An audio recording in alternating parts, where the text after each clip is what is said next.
நண்பர்கள் அனைவருக்கும் வணக்கம். இந்தியாவுக்கும் பாகிஸ்தானுக்கும் இடையில இப்போ ரீசெண்டாக ஒரு பெரிய மோதல் ஏற்பட்டது. அதில் நம்மளுடைய ஏர் டிஃபென்ஸ் சிஸ்டம் எல்லாம் செம்மையாக செயல்பட்டுருக்கு, உங்கள் எல்லாத்துக்குமே தெரியும்.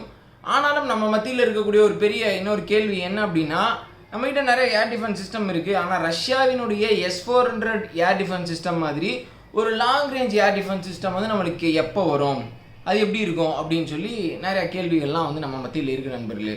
இப்போ நம்மளுடைய பாரத் எலக்ட்ரானிக்ஸ் லிமிடெட் பெல் நிறுவனம் வந்து பார்த்திங்கன்னா ஒரு மிக முக்கியமான ஒரு அப்டேட் வந்து கொடுத்துருக்குறாங்க.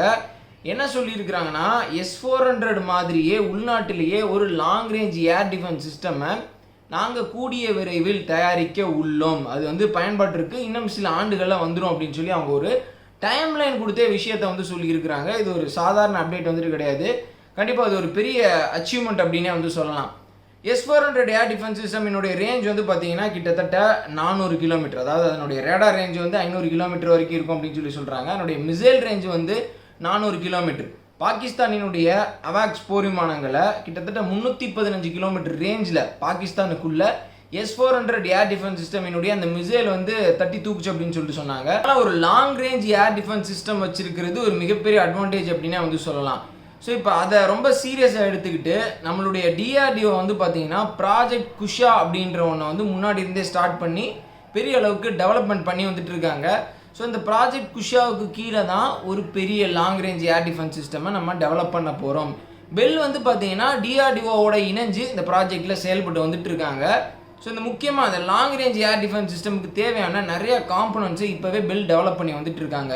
இப்போ பாரத் எலக்ட்ரானிக்ஸ் லிமிடெட் என்ன சொல்லியிருக்கிறாங்க அப்படின்னு பார்த்தீங்கன்னா, இன்னும் 12லேருந்து 18 மாதத்துக்குள்ளே நாங்கள் ஒரு ப்ரோட்டோடைப்பை ஃபஸ்ட்டு ஒரு மாடலை நாங்கள் ரெடி பண்ணுவோம். ஸோ அது எப்படி செயல்படுது அப்படின்றத அடுத்து நம்மளுடைய ஆர்ம்டு ஃபோர்ஸஸ் வந்து ஒரு 12லேருந்து 36 மாதம் வரைக்கும் சோதனை பண்ணுவாங்க. பயங்கரமான ஒரு சோதனை வந்து பண்ணுவாங்க. ஸோ டெவலப்மெண்ட் பண்ணுறதுக்கு தயாரிக்கிறதுக்கு 12லேருந்து 18 மாதம், அதுக்கப்புறம் ஒரு 12லேருந்து 36 மாதம் வந்து சோதனை செய்வதற்கு. ஸோ இதுக்கப்புறம் அதில் ஏதாவது மாற்றங்கள் கொண்டு வரணுமா, இல்லை இது மாஸ் ப்ரொடக்ஷன் பண்ண ஆரம்பிக்கலாமா அப்படின்னு சொல்லி ஒரு முடிவு எட்டப்படும் அப்படின்னு சொல்லி சொல்கிறாங்க. ஸோ மோஸ்ட்லி 2028 அந்த டயத்தில் நம்மளுடைய ப்ராஜெக்ட் குஷா அப்படின்றது கம்ப்ளீட் ஆகி ஒரு long range air defence system அப்படின்றது நம்மளுக்கு கிடைக்க வாய்ப்பு இருக்கிற நண்பர்களே. ஸோ நம்ம S-400 ஏர் டிஃபென்ஸ் சிஸ்டம் வந்து பார்த்தீங்கன்னா இப்போ 3 ரெஜிமெண்ட் வந்து வச்சுருக்கிறோம். இன்னும் 2 ரெஜிமெண்ட் வந்து ரஷ்யா கிட்டேருந்து நம்ம வாங்கணும். அது வந்து டிலே ஆகிட்டே இருக்குது, கண்டினியூஸாக டிலே ஆகிட்டே இருக்குது. இப்போ நம்மளுடைய national security adviser Ajit Doval அவர்கள் வந்து மே 27 to மே 29 ரஷ்யாவுக்கு வந்து அவர் அஃபிஷியல் விசிட்டாக வந்து போகிறாரு. செக்யூரிட்டி மீட்டுக்கு வந்து அவர் வந்து போகிறாரு.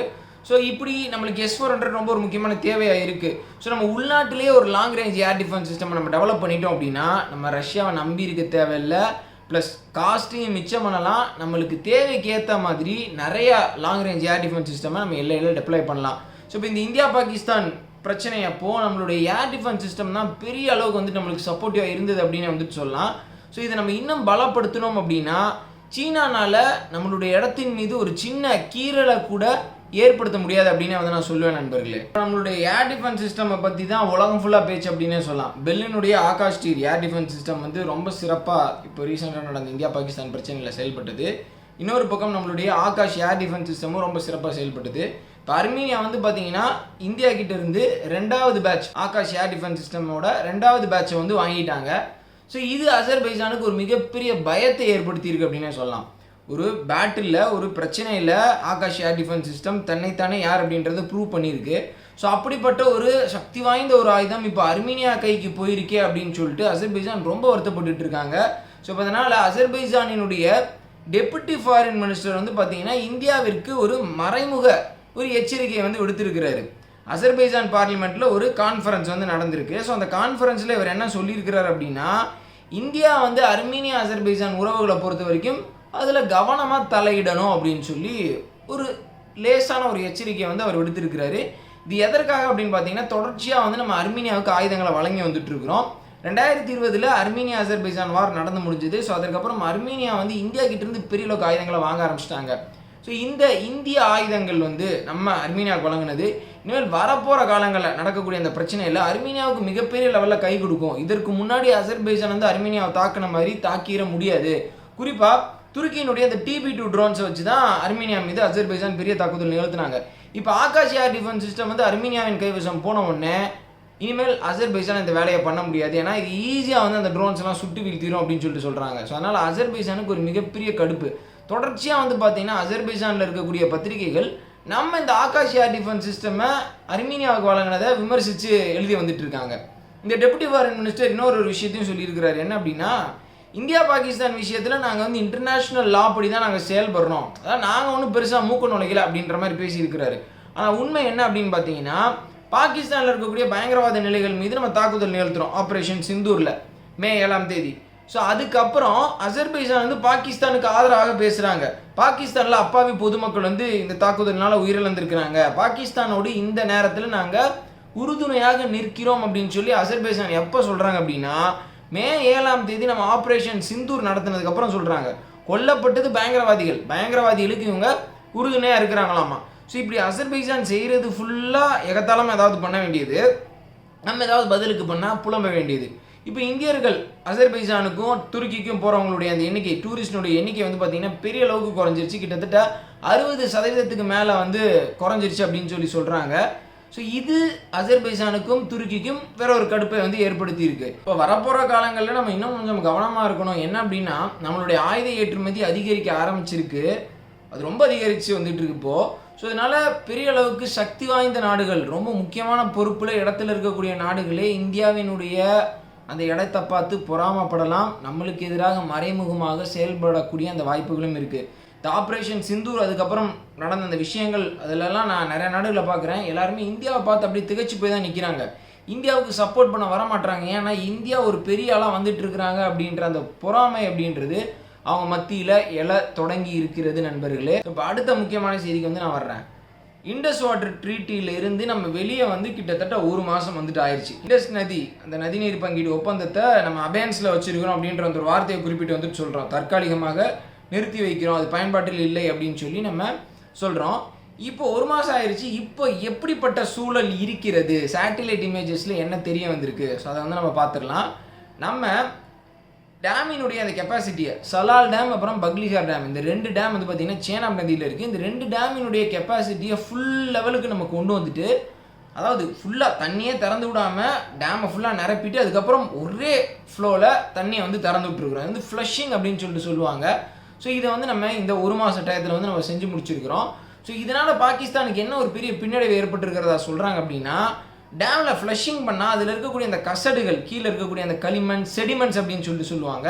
ஸோ அது எல்லாமே வந்து வெளியேற்றப்படும். ஆனால் டேமோட அந்த கெப்பாசிட்டி வந்து அதிகரிக்கும், நிறையா எலக்ட்ரிசிட்டி வந்து ஜென்ரேட் பண்ண முடியும், நிறையா நீர் வந்து அதில் தேக்கி வைக்க முடியும். ஸோ அதே நேரத்தில் பாகிஸ்தானுக்கு என்ன டிஸ்அட்வான்டேஜ் அப்படின்னு பார்த்தீங்கன்னா, அந்த கசடு அந்த களிமண் இதெல்லாம் வந்துட்டு போகுதுல்ல, அது பாகிஸ்தானினுடைய அந்த இரிகேஷன் கெனால்ஸில், அவங்களுடைய அந்த கெனால்ஸில் வந்து அடைச்சிக்கும். ஸோ அங்கே வந்து அந்த நதிநீரினுடைய போக்கு வந்து தடைப்படும், அதனுடைய அந்த கெப்பாசிட்டி வந்து குறையும் அப்படின்னு சொல்லி வந்து சொல்கிறாங்க. அது மட்டும் இல்லாமல் ஒரே நேரத்திலேயே எல்லா நீரையும் நம்ம திறந்து விடுறதுனால பாகிஸ்தானால் அதை சரியாக பயன்படுத்த முடியாது அப்படின்றதும் வந்து சொல்கிறாங்க. ஸோ அதனால் பாகிஸ்தான் செம்ம கடுப்பில் வந்துட்டு இருக்கிறாங்களாமா. இந்தியா கிட்டே எப்படியாவது திருப்பி பேசி இந்த இண்டஸ் வாட்டர் ட்ரீட்டியை பயன்பாட்டிற்கு கொண்டு வந்துடணும் அப்படின்னு சொல்லிட்டு பாகிஸ்தான் பெருமுயற்சி எடுத்து வந்துட்டு இருக்காங்க. இப்போ ரீசெண்டாக இந்தியா கிட்ட வந்து பாகிஸ்தான் ஒரு லெட்டர் வந்து வச்சிருக்கிறாங்க. இந்த ஆப்ரேஷன் சிந்தூர்லாம் முடிஞ்சு பெரிய அளவுக்கு பிரச்சனை போயிட்டு இருந்த சமயத்திலேயே இவங்க இப்படி ஒரு வேலையை பண்ணியிருக்கிறாங்க. என்னன்னா, இதுக்கு முன்னாடி, அதாவது இந்தியாட்ட சொல்கிறாங்க, இதுக்கு முன்னாடி நீங்கள் நிறையா முறை இந்த ஒப்பந்தத்தை மாற்றி அமைச்சிக்கலாம், இதில் நிறைய மாற்றம் கொண்டு வரணும் அப்படின்னு சொல்லி சொன்னீங்கல்ல, அதை இப்போ பண்ணலாமா அப்படின்ற ஒரு லெட்டர் அனுப்பிச்சிருக்கிறாங்க.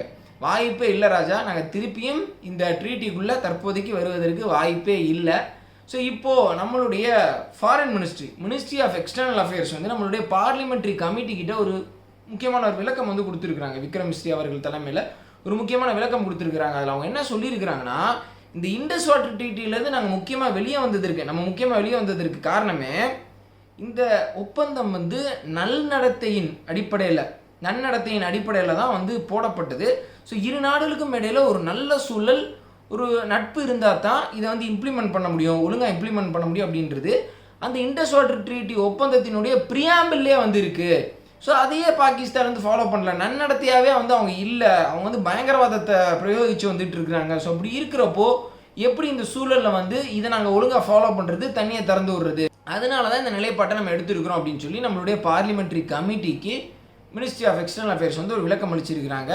ஸோ இதே மாதிரி நம்மளுடைய முக்கியமான நிலைப்பாட்டை எதனால் அந்த நடவடிக்கை எடுத்தோம் அப்படின்றது தான் நம்மளுடைய மல்டி பார்ட்டி டெலிகேஷன். அதாவது டிஎம்கேலேருந்து, சிவசேனாவில் இருந்து, என்சிபியில் இருந்து, பிஜேபியிலேருந்து, காங்கிரஸ்லேருந்து எம்பிஸ் வந்து ஒரு மல்டி பார்ட்டி டெலிகேஷன் வந்து வெளிநாடுகளுக்கு போயிருக்கிறாங்கள நம்மளுடைய நிலைப்பாட்டை தெளிவுபடுத்த. ஸோ அவங்களாம் இந்த பாயிண்ட்டை தான் எடுத்துரைப்பாங்க, இந்த மாதிரி முக்கியமான விஷயங்களை தான் எடுத்துரைப்பாங்க அப்படின்னு சொல்லி ஃபாரின் மினிஸ்ட்ரி வந்து சொல்லியிருக்கிறாங்க. கிட்டத்தட்ட 33 நாடுகள் அப்புறம் வந்து யூரோப்பியன் யூனியனுக்கு நம்மளுடைய எம்பிஸ் வந்து போயிருக்கிறாங்க.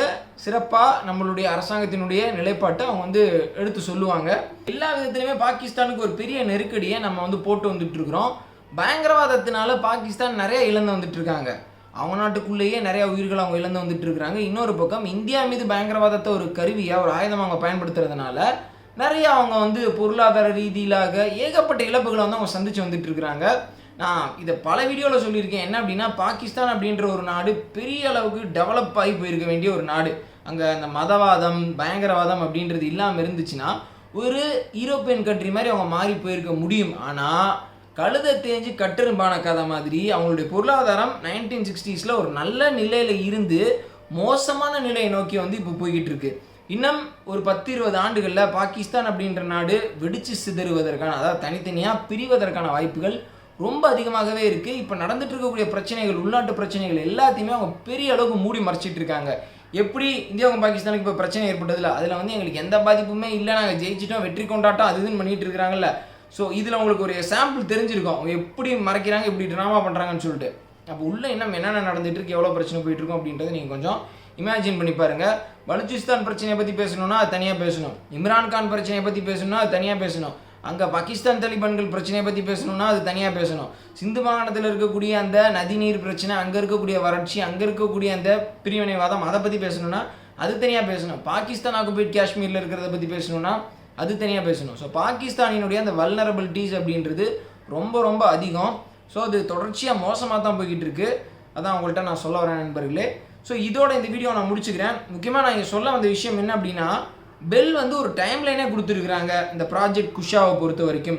ஸோ அது கூடிய விரைவில் பயன்பாட்டிற்கு வர்றப்போ அது சீனாவுக்கு ஒரு பெரிய அச்சுறுத்தலை ஏற்படுத்தும், சீனாவுக்கு ஒரு பின்னடைவை ஏற்படுத்தும். ஸோ இப்போ இந்தியாவுக்கும் பாகிஸ்தானுக்கும் இடையில் நடந்திருக்கக்கூடிய அந்த பிரச்சனையை பார்த்து யார் ரொம்ப மிரண்டு போயிருப்பா அப்படின்னா சைனா தான் மிரண்டு போயிருப்பாங்க. ஏன்னா இந்தியாவினுடைய ஏர் டிஃபென்ஸ் சிஸ்டம் எந்த அளவுக்கு ஸ்ட்ராங்காக இருக்குது அப்படின்றத அவங்க புரிஞ்சுக்கிட்டாங்க.